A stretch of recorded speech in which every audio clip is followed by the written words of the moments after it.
पढ़ना है हमें रेखीयावर्धन। रेखीयावर्धन क्या होता है, ध्यान देंगे। प्रतिबिंब की लंबाई, प्रतिबिंब की लंबाई वह वस्तु की लंबाई के अनुपात को आवर्धन अक्षमता कहते हैं। रेखीयावर्धन को रेखीयावर्धन कहते हैं, ठीक है। जबकि दोनों लंबाई मुख्य अक्ष के लंबवत ली गई हो,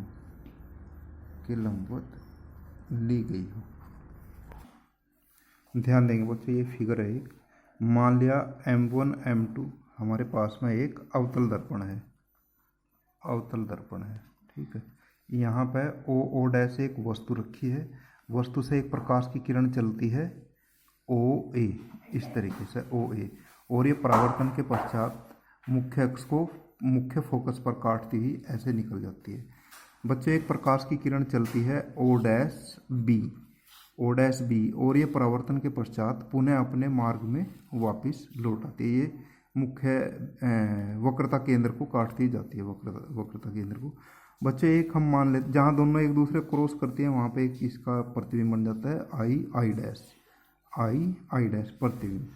और बच्चों ध्यान देंगे, एक प्रकाश की किरण हमने काल्पनिक मान ली है O डैश P और ये PI को काटती हुई निकल जाएगी। तो ध्यान देना है बच्चों, इसमें हम क्या निकाल रहे हैं, रेखीयावर्धन। अब यहाँ दो ट्रायंगल बनती है हमारे पास में O डैश P, ये ट्रायंगल है O डैश और P। ध्यान देंगे O डैश P एक ट्रायंगल ये है, एंड एक ट्रायंगल है हमारे पास में I डैश P। ये दोनों समकोणिक त्रिभुज है,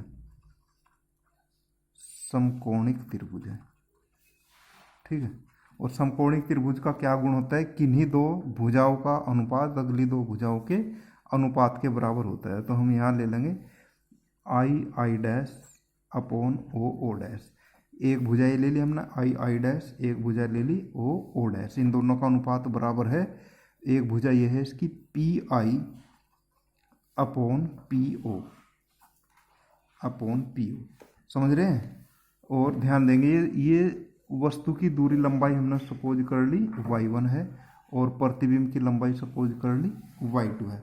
तो ध्यान देंगे बच्चों, चिन्ह परिपाटी याद है तुम्हें, जो मुख्य अक्ष से ऊपर की ओर की दूरियां हैं या लंबाई है वो सारी पॉजिटिव रहती है, मुख्य अक्ष के नीचे की ओर की दूरियां नेगेटिव रहती हैं, और सब दूरियां जो हैं दर्पण से बाईं ओर की सभी दूरियां नेगेटिव रहती हैं। तो इसको ध्यान में रखते हुए I1 I2 का मान कितना आ जाएगा, माइनस के y2, O2 का मान O डैश का मान आ जाएगा हमारे पास में y1 इजकल टू PI क्या है, दर्पण से प्रतिबिंब की दूरी है, तो ये आ जाती है माइनस के v, और PO क्या है, दर्पण से वस्तु की दूरी है, ये आ जाएगी हमारे पास में माइनस के u। माइनस से माइनस कैंसिल आउट हो जाएगा, तो ये आ जाएगा minus y2 upon y1 is equal to v upon u, और इजकल टू होता है m आवर्धन क्षमता को m से लिखते हैं, तो m इजकल टू आ जाएगा y2 upon y1 is equal to minus के v अपॉन u।